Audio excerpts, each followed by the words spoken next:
Shri Venkateswara gold తాకట్టులో ఉన్న మీ బంగారాన్ని విడిపించి కొనబడును. Divya diamonds, origin for genuine, certified and effective Gems.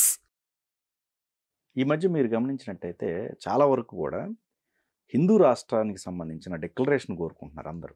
దీనిపైన మీ అభిప్రాయం ఏంటి? ఒక ముస్లిం చాలా మంచి మాట అన్నాడు. మీరు హిందూ రాష్ట్రం అంటున్నారు, అట్లీస్ట్ ఒక హిందూ విలేజ్ తయారు చేయండి అన్నాడు. నాకు బాగా నచ్చింది. ఓకే, పాయింటే కదా. ఊరికే స్టేట్మెంట్ ఇస్తే అయిపోయిందా? You remain Hindu first. మొన్న ఈ మధ్య ఒక విలేజ్ తగలబడినట్టుంది. బంగ్లాదేశ్లో అయితే రోజు తగలబడుతుంది, ఇవాళ కూడా తగలబడుతుంది. ఎవరికి స్పిరిచువాలిటీ అనేది లేదు.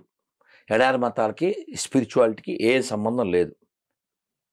ఇప్పుడు ఒక హిందూగా మీరు, నేను, ఆయన చెప్పగలం. ఏం చెప్పగలం? దైవాన్ని ఏ పేరుతో అయినా పిలవచ్చు, కొలవచ్చు, తలవచ్చు.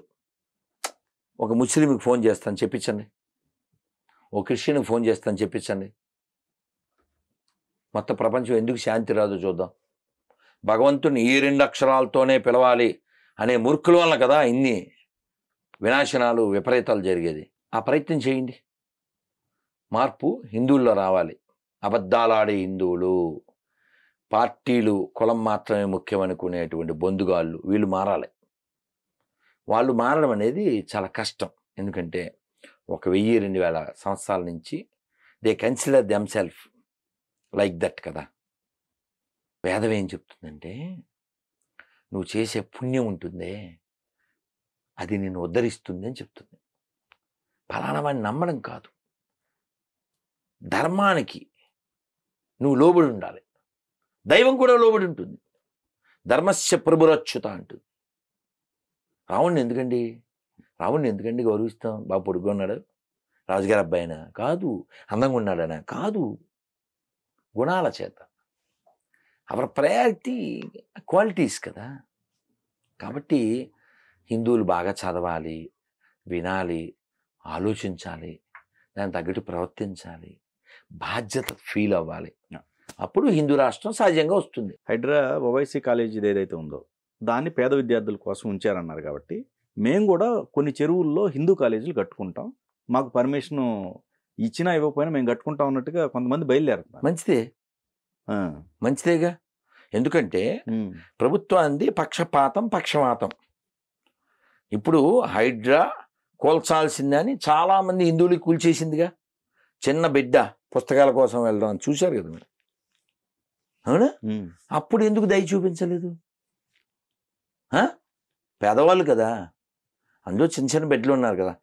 ఇప్పుడు ఎప్పుడైనా నేను ఆ స్థలంలో కూర్చోవాలన్నా, నీ ఒళ్ళు కూర్చోవాలా? నీకు ప్రత్యామ్నాయం చూపి కదా. ఎప్పుడైనా ప్రాజెక్ట్ కడతారా? ప్రాజెక్ట్ కడితే ముందు ఏం చేస్తారు చెప్పు? పెద్దది ఏంటి అక్కడ తెలుసా సమస్య? నిర్వాసితులకు పునర్నివాసము తెలుసా? పెద్ద టాపిక్ అది. వాళ్ళందరినీ ఖాళీ చేయించాలి. ఖాళీ చేయించాలంటే ఏం చేయాలి? వాళ్ళకి కాలనీలు, గొడవ, గోష్ఠి, స్థలం అన్నీ ఉండాలి. అవన్నీ అయిన తర్వాత, అంతేగాని రాత్రి లేపేస్తావా? ఒక మెట్టు మీద నుంచి ఇంకో మెట్టు మీద కాలు వేయాలంటే ఏం చేయాలి? ముందు ఈ మెట్టు మీద ఒక కాలు పెట్టి కదా అందులో పెట్టాలి. 2 కాళ్ళు ఒకసారి పెట్టేస్తావా? హైడ్రా చేసింది అదే కదా హిందువుల విషయంలో. సో కాబట్టి సుప్రీంకోర్టు ఏమన్నా ఆలోచిస్తే కొన్ని సమస్యలు పరిష్కారం అవుతాయి. వాళ్ళు ఏమో అక్కర్లేని చాలా తీర్పులు ఇస్తుంటారు. ఓయో రూమ్స్ వాళ్ళని బలోపేతం చేసేవి, ఏవో అక్కర్లేని ఏవో తీర్పులు, అలాంటివి కాకుండా అక్రమ సంబంధాలను ఆథరైజ్డ్ చేసేవి, అలాంటి తీర్పులు కాకుండా ప్రతివాడు every Indian must salute every day to the national flag. Everybody must learn national anthem. ప్రతి చర్చి, మసీదు, గుడిలో జెండా మార్నింగ్ ఎగరాలి, సాయంత్రం అవనతం చెయ్యాలి. Make it a rule. ప్రతివాడు జనగణమన వందే మాత్రం వచ్చి తీరాలి.